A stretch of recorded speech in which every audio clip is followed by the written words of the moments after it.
నమస్కారం.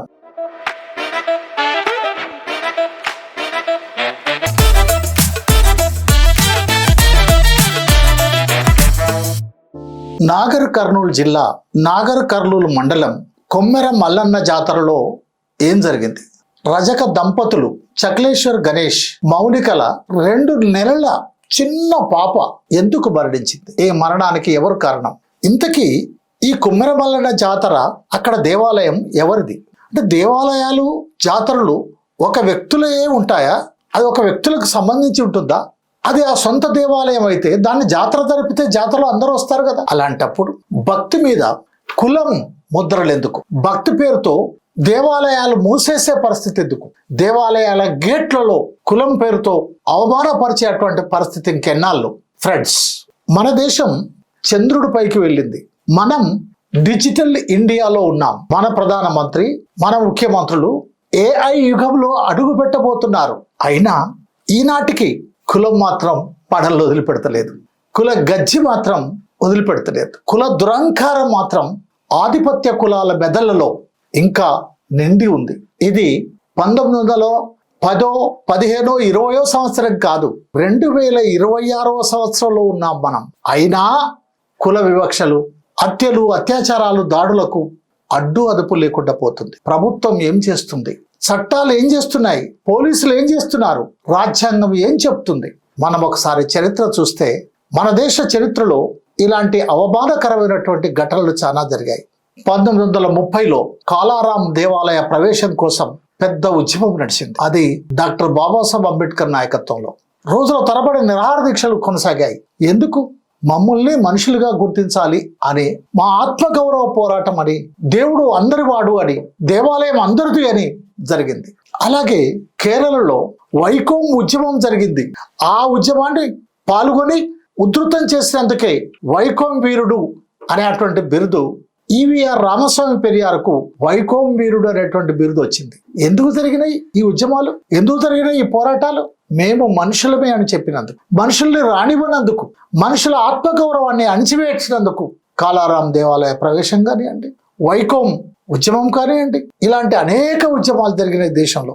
ఇంతెందుకు, మన తెలంగాణ రాష్ట్రంలో నిన్నగాక మొన్న 2024లో సిద్దిపేటలో దళితులు వినాయక చవితి ఉత్సవం నిర్వహించడం కోసం వినాయకుని విగ్రహాన్ని తెచ్చుకొని పూజిస్తూ ఉంటే, వినాయకుని ఊరేగింపు తీయటానికి వీల్లేదు గ్రామం నుంచి అని, ఆ విగ్రహాన్ని పెట్టడానికి వీల్లేదు అని వినాయక మంటపాలను కాల్చేసినటువంటి ఘటన, వినాయక విగ్రహాలను విరగొట్టినటువంటి ఘటన, ఆ దళితులను ప్రధాన వీధుల గుండా నడవనీయనటువంటి ఘటన మన తెలంగాణలో కూడా జరిగింది. ఇది పరిస్థితి. ఇది వీళ్ళకే అనుకునేరు.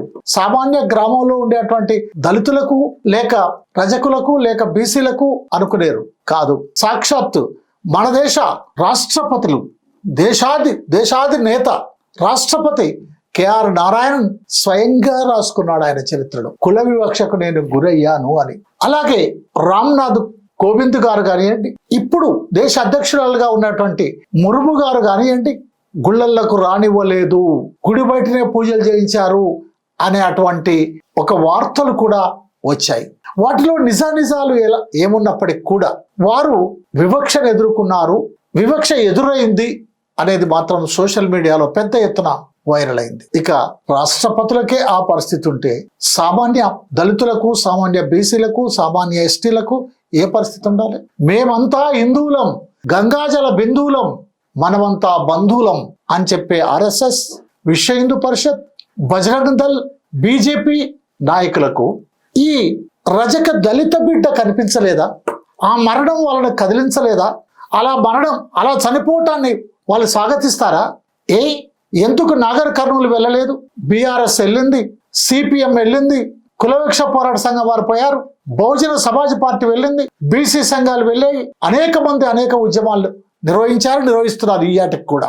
మరి ఎందుకు సార్ మనమంతా హిందువులం, బంధువులం అని చెప్పేటువంటి మీరు ఎందుకు ఈ హత్యని ఖండించట్లేరు? ఎందుకు ఈ హత్యకు కారకులైనటువంటి ఆధిపత్య అగ్రవర్ణాల పైన కేసు పెట్టాలని మీరు ఎందుకు డిమాండ్ చేయట్లేరు?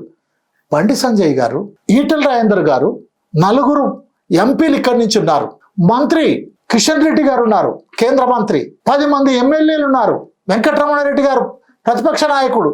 ఎందుకు మీరు ఈ ఘటనను ఖండించి ఇలా కుల వివక్ష చూపించినటువంటి వాళ్ళపైన కేసు పెట్టాలని మీరెందుకు ఈ ప్రభుత్వం పైన ఒత్తిడి చేయట్లేరు? ఇది ప్రజాప్రభుత్వం అని చెప్తుంది రేవంత్ రెడ్డి ప్రభుత్వం, ఇది ప్రజాపాలన అని చెప్తా ఉంది కాంగ్రెస్ ప్రభుత్వం. ఏది మీ ప్రజాప్రభుత్వం? ఏది మీ ప్రజాపాలన? అయ్యా ఉప ముఖ్యమంత్రి మీరు దళితులు కదా, మీకు కనిపించటం లేదా ఈ వివక్ష?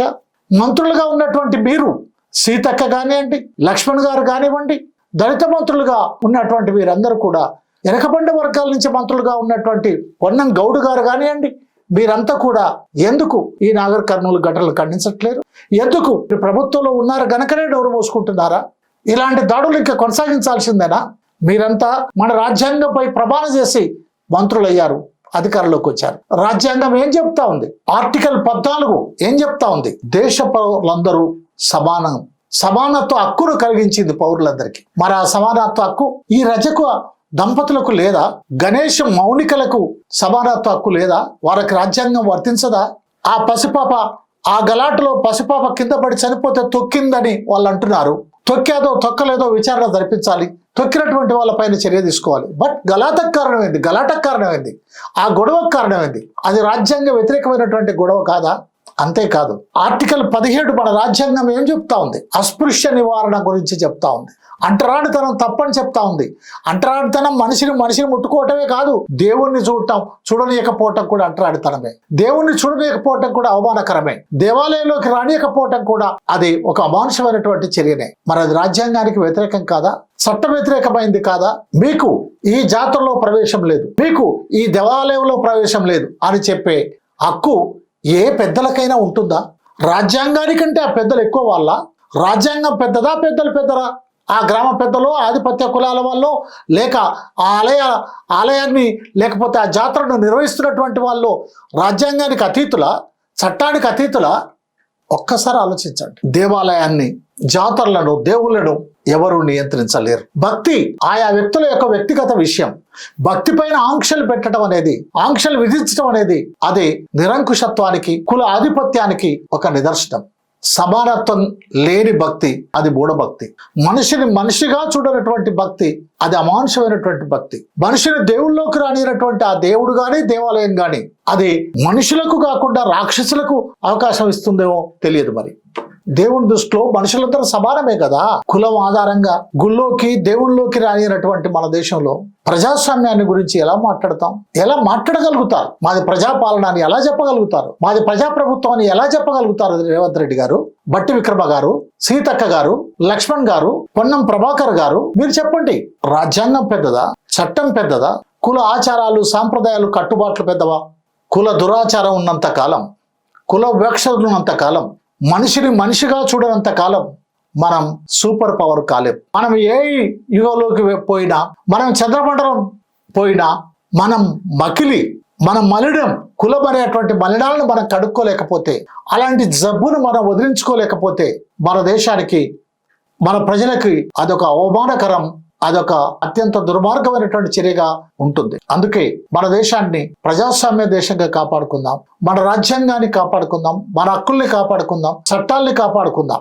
దోషులను అరెస్ట్ చేయాల్సిన అవసరం ఉంది. అయితే కేవలం దోషులను ఘటనలు జరిగినప్పుడు దోషులను అరెస్ట్ చేయాలి అనేటువంటిదే కాకుండా ప్రభుత్వ యంత్రాంగం ఉన్న చట్టాలను పకడ్బందీగా కనుక అమలు చేయగలిగితే తప్పనిసరి నేరం చేసేటువంటి వాళ్లకు జంకుతారు, నేరాలు తగ్గుతాయి, నేరాలు అరికట్టబడతాయి. అందుకని నాగర్ కర్నూలు జరిగినటువంటి పసిపాప ఏ విధంగా మరణించినప్పటికీ కూడా అది మన దేశ సాంప్రదాయాలు, ఆచారాల కట్టుబాట్లలో జరిగినటువంటి హత్యగా మనం భావించాలి.